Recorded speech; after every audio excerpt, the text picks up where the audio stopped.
Imagine walking into a casino and consistently walking out with millions in winnings. Sounds like a dream, right? Well, for Richard Wilhelm Jarecki, it was a reality. This brilliant medical researcher cracked the roulette code in the 1960s and turned the tables on European casinos, amassing over $1.2 million. How did he manage to beat the house at its own game? Richard Wilhelm Jarecki was born on December 1, 1931, in Stettin, Germany, to Jewish parents, Dr. Max and Gerda Jarecki. This was a time when the world was on the brink of massive upheaval, and being Jewish in Germany was about to become incredibly dangerous. Richard's early years were marred by the rise of the Nazi regime, which brought horrific persecution to Jewish families like his. The Nazis seized control of his family's shipping fortune, and the Jarecki family had to flee for their lives. They managed to escape the looming threat of the Holocaust, eventually finding refuge in the United States. Settling in Asbury Park, New Jersey, young Richard adjusted to his new life in America. He graduated from high school there and went on to study at Duke University. But he wasn't content with just an American education. Richard returned to Germany, where he earned his medical degree from the prestigious Heidelberg University in 1958. It was an impressive feat, considering the turmoil that had driven his family from the country just a couple of decades earlier. Richard's personal life was just as intriguing as his professional and gambling exploits. In 1964, during a medical residency in New Jersey, he met Carol Fuse, an anesthetist. Sparks flew, and the two were soon married. Their partnership was not just romantic, but also intellectual. Carol would later become an integral part of Richard's roulette team, helping him hone his techniques. They had a family together, raising two daughters, Devon and Leanna, and a son, John. Each of their children went on to carve out unique paths. Devon Holmes, a court, became a notable figure in her own right, while John turned into a chess prodigy, earning the title of chessmaster at the tender age of 12. The Jarecki family was full of high achievers, and Richard's brother, Henry, added to the mix as a billionaire psychiatrist, commodities trader, and entrepreneur. But that's not all. The Jarecki name continued to make waves through Richard's nephews, Andrew and Eugene Jarecki, both acclaimed documentarians. Andrew is known for works like Capturing the Friedmans and the HBO series The Jinx: The Life and Deaths of Robert Durst, while Eugene directed impactful documentaries such as Why We Fight and The House I Live In. It seems brilliance and a knack for beating the odds ran deep in the Jarecki genes. Richard's move to Manila about 20 years before his death added another fascinating chapter to his life. He appreciated the lifestyle there and preferred the casinos in Manila over the American ones. Even in his later years, Richard couldn't resist the pull of the roulette wheel, showcasing his enduring talent by winning a tournament in Manila just months before his death on July 25, 2018. He passed away at the age of 86, leaving behind a legacy that intertwined intellect, audacity, and a relentless pursuit of success against the odds. His wife Carol revealed that pneumonia was the cause of his passing, but by then, Richard had already etched his name into the annals of gambling history and beyond.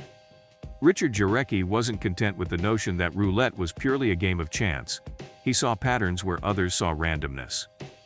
In the early 1960s, while working as a medical researcher in Germany, Richard's sharp mathematical mind and keen eye for detail began to obsess over the spinning roulette wheel. Imagine the scene: a doctor, more accustomed to lab coats and microscopes, spending hours in the smoky, glamorous halls of European casinos, meticulously watching the roulette wheel spin round and round. He refused to believe the game was unbeatable and set out to prove it with a methodical, almost scientific approach. Richard's method was nothing short of brilliant.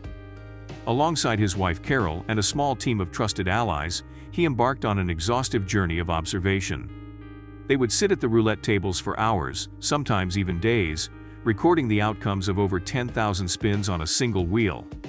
Picture this: notebooks filled with numbers, hours upon hours of painstaking observation, all to identify the tiniest of biases in the roulette wheels. These biases were often due to minuscule imperfections, nicks, scratches, or slight imbalances caused by wear and tear or shoddy manufacturing. Richard didn't just record these outcomes, he memorized the specific details of each wheel. He knew which wheels had the best biases, and he could recognize them even if the casino tried to switch them around. This wasn't just a game for him, it was a meticulous study, a relentless pursuit of every tiny advantage. Richard also knew that location mattered. European casinos were his playground of choice because they offered better odds, 37 slots compared to the 38 on American wheels. Additionally, European casinos were generally more accommodating to players on hot streaks. He made regular visits to the casinos in Monte Carlo, Devon-les-Bains, Baden-Baden, and San Remo, honing his technique and capitalizing on every opportunity. Richard's success was nothing short of legendary. He became a regular at the most prestigious European casinos, raking in substantial winnings. His favorite haunt, the San Remo Casino, witnessed some of his most lucrative runs. His ability to consistently win baffled casino management, and they were desperate to uncover his secret. To throw them off the scent, Richard concocted a clever story about using a powerful computer at the University of London to crack the roulette code. This fictitious explanation was a brilliant piece of misdirection that kept the casino bosses guessing and deflected suspicion away from his real methods. But his exploits didn't go unnoticed. Casino managers were growing increasingly frustrated with his success. Some tried to bar him outright, while others resorted to switching wheels from table to table in a futile attempt to disrupt his winning streak. However, Richard's ability to memorize the minute details of each wheel meant that these tactics were often unsuccessful. His presence in the casino became so notorious that other gamblers began to follow his bets, knowing that he had the inside track on which wheels were biased. The psychological and financial toll on the casinos, especially in San Remo, was immense. Imagine being a casino manager, watching one man systematically drain your profits while remaining powerless to stop him. The San Remo Casino in particular was hit hard. They even went so far as to request Italian officials to ban Richard from entering the country. Yet Richard and his wife successfully appealed this decision and were back at the casino tables within months, ready to continue their winning ways. Richard Jarecki's story is a fascinating blend of intellect, perseverance, and a bit of clever trickery. He didn't just beat the odds, he redefined them, turning what many saw as a game of pure chance into a calculated science. By the time the casinos managed to close the loopholes he exploited, Richard had already pocketed his fortune and moved on to new challenges, leaving behind a legacy that still intrigues and inspires gamblers and mathematicians alike. Richard Jarecki's uncanny ability to beat the roulette wheel didn't just ruffle a few feathers, it sent shockwaves through the European casino industry. Imagine being a casino manager and watching one man consistently walk away with thousands, if not millions, of your hard-earned cash. It drove them mad. The casinos, particularly in San Remo, were bleeding money thanks to Richard. So, they started employing all sorts of measures to thwart him. One of their first tactics was to switch the roulette wheels around, hoping to confuse Richard and break his winning streak. But Richard had a photographic memory for the nicks and scratches on each wheel. He could spot his favored wheels no matter where they were moved. This tactic failed miserably. As Richard continued to rake in the cash, the San Remo Casino in particular started feeling the pinch. The financial toll was substantial, but perhaps more devastating was the psychological impact. Imagine being a casino manager who's supposed to have the house edge, yet finding yourself repeatedly bested by the same player. It was humiliating and infuriating. Things got so desperate that the municipality of San Remo requested Italian officials to ban Richard from entering the country. It was a bold move, but it backfired spectacularly. Richard appealed the decision and, within months, he was back in San Remo, ready to play. This only added to his legend and the casino's mounting frustration. They were up against a man who seemed unstoppable. But all good things must come to an end. Richard's downfall didn't come from casino bans or switching wheels. It came from technological advancements and a change in the very tools of his trade. Over time, the manufacturing of roulette wheels improved significantly. The new wheels were crafted with such precision that the minute biases Richard had relied upon were virtually eliminated. Casinos began replacing their old worn-out wheels with these new, impeccably balanced ones. Richard's edge began to fade. The wheels no longer had the same telltale imperfections he could exploit. He found fewer and fewer opportunities to capitalize on his painstaking observations. The thrill of beating the house, something he had perfected over years of hard work, started slipping through his fingers. Eventually, even Richard had to concede that the game had changed. The very nature of roulette had evolved, and with it, his unbeatable strategy had become obsolete. But by then, Richard had already amassed his fortune and made a name for himself. He had taken the casinos for millions, forcing them to adapt and evolve. His legacy was cemented, even as the roulette wheels spun on, now impervious to the methods that once made him a legend. Richard Jarecki's story is a testament to the power of intellect and perseverance in the face of seemingly insurmountable odds. He turned the gambling world on its head, if only for a brief, glorious period. After years of running the tables and turning the gambling world upside down, Richard Jarecki decided it was time for a change. In 1974, he made the move back to the United States. The allure of the casinos had started to wane, especially as the industry adapted to counter his strategies. But Richard wasn't the type to retire quietly. He had a mind that thrived on challenge and complexity, and he found his next big venture in commodities futures trading. Richard's transition from the casino floor to the trading floor was almost seamless. He had always been fascinated by numbers and patterns, and the commodities market was full of both. Unlike the randomness of a roulette wheel, the commodities market required a deep understanding of global economics, supply and demand, and geopolitical factors. But for Richard, this was just another puzzle to solve. He decided to specialize in silver and gold trading. These markets were notorious for their volatility and the potential for massive profits or losses. Silver and gold prices could swing wildly based on everything from mining output to international political tensions. Richard applied the same meticulous observation and analysis that had served him so well in roulette to these new challenges. He studied market trends, historical data, and economic indicators with the same intensity he had once dedicated to identifying biased roulette wheels. Richard's sharp analytical mind and his ability to stay calm under pressure paid off. He quickly established himself as a force to be reckoned with in the commodities market. His trading strategies were innovative and effective, and he soon built a reputation for making bold, profitable moves. It wasn't long before he caught the attention of the major players in the industry. In the 1980s, Richard's prowess in commodities trading led to a prestigious position as a governor of COMEX, the leading commodities futures exchange. This was no small feat. COMEX was a major hub for trading metals like gold and silver, and having a governorship meant that Richard was recognized as one of the top minds in the industry. It was a significant leap from the casino floors of Europe, but it was a testament to his intelligence and adaptability. Richard didn't just rest on his laurels after achieving this position.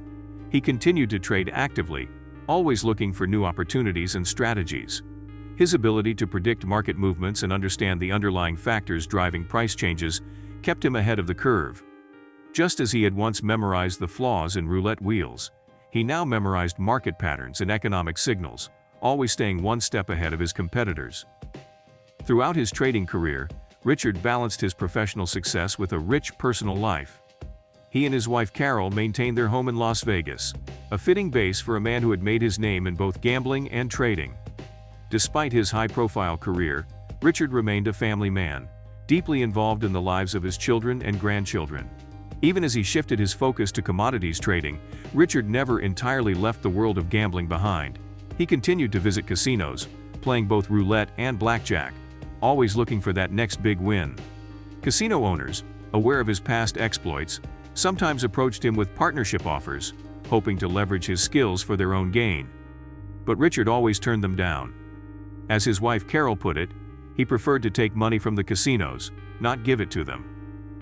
Richard Jarecki's transition from a legendary gambler to a successful commodities trader is a fascinating story of reinvention and relentless pursuit of success. His ability to adapt his skills to a completely different field while achieving remarkable success highlights his extraordinary intellect and determination. Whether at the roulette table or the trading floor, Richard Jarecki lived his life by one guiding principle: always stay ahead of the game. Even after shifting his focus to commodities trading, Richard Jarecki never entirely left the world of gambling behind. He continued to frequent the casinos in Las Vegas and Atlantic City, still drawn to the thrill of the game. It's almost like he had gambling in his blood. He simply couldn't resist the allure of the roulette wheel and the blackjack table. And here's the kicker: despite numerous offers from casino owners to partner up, Richard always turned them down. Can you imagine that? These offers must have been tempting, but Richard preferred to keep his independence. He liked taking money from the casinos, not giving it to them. His refusal to partner with casinos only added to his legend. It showed that he wasn't in it for the easy money. He thrived on the challenge and the satisfaction of winning on his own terms. It was this indomitable spirit that continued to inspire and influence gamblers long after his peak years. As Richard grew older, he decided to seek out a different pace of life. About 20 years before his death, he moved to Manila. He loved the lifestyle there and found the local casinos more to his liking compared to the American ones. Manila offered him a unique blend of comfort and the excitement he craved. It was in Manila that Richard spent his final years, enjoying a lifestyle that perfectly suited his tastes.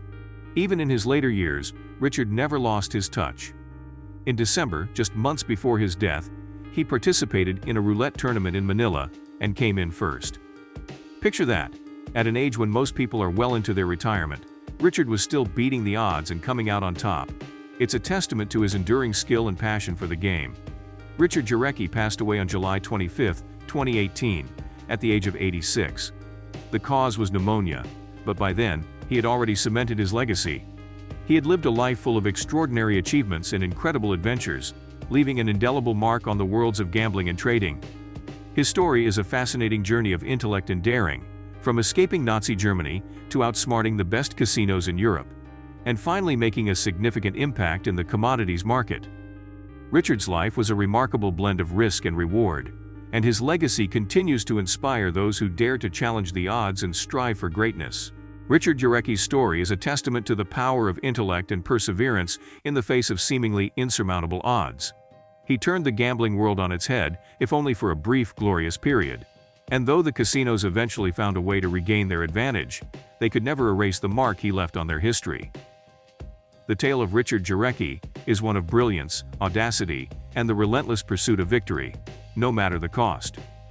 So the next time you hear a story about a gambler beating the house, remember Richard Jarecki, the man who not only beat the odds, but redefined what it meant to be a winner. So, what are your thoughts on this? Let us know in the comments below.